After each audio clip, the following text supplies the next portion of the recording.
సినిమాని ఎక్కువ సీరియస్గా తీసుకోవద్దండి. మేమంతా ఏమీ పెద్దగా చేయలేదు. మీలాంటి what ever you want to do in life dream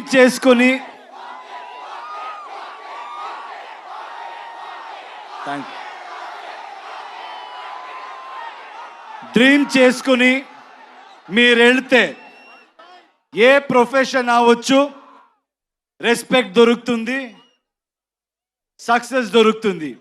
Because students are here, I want to tell you one thing. In my experience, I've realized one thing. If we fail in something or if we don't achieve anything, I don't think we should blame the world. Only we will be responsible. మీరంతా ఈ age Mallareddy గారు చెప్పారు 23 కూడా లేదు అని.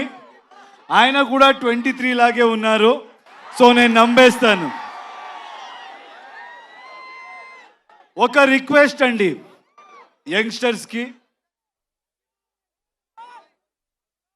ఇప్పుడు మన Indian సిస్టంలో చాలా స్టేట్స్ ఉన్నాయి.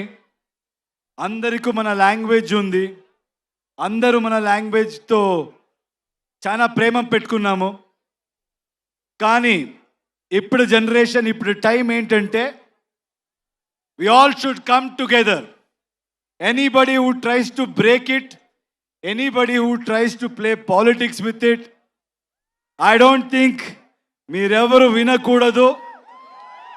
నార్త్ సౌత్ ఇదంతా ఏమీ వద్దు. మీరు వర్క్ చేస్తే ఏ స్టేట్కి వెళ్ళినా, మన కంట్రీలు ఎక్కడికి వెళ్ళినా అదే ప్రేమ దొరుకుతుంది. ఎక్కడి నుంచో ఎవరైనా వచ్చి మంచి పని చేసినా అంతే ప్రేమ మీరు ఇస్తారు. ఆ నమ్మకం నాకుంది. మీరు చూసి ఒక చిన్న స్టోరీ గుర్తయింది, చెప్పొచ్చా?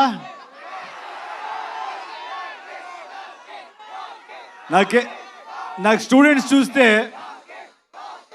ఏదైనా ఇలాంటి I should say something like this meaningful అంటాను అనిపిస్తుంది. ఎందుకంటే చాలా టైం పడింది మనకి అర్థం చేసుకోవాలికి. I use to blame the whole world, but ఎక్కువ నాయిస్ వింటే మీరు ఎక్కడికి వెళ్ళరు. ఒక చిన్న స్టోరీ గుర్తొచ్చింది నాకు ఈరోజు. ఫస్ట్ టైం ఎవరో ఒక స్టీమ్ బోట్ ఇంజిన్ ఇన్వెంట్ చేసినప్పుడు they wanted to show it to the whole world అంట. అప్పుడు అక్కడ ఉన్న సిటీలో everybody went to witness it.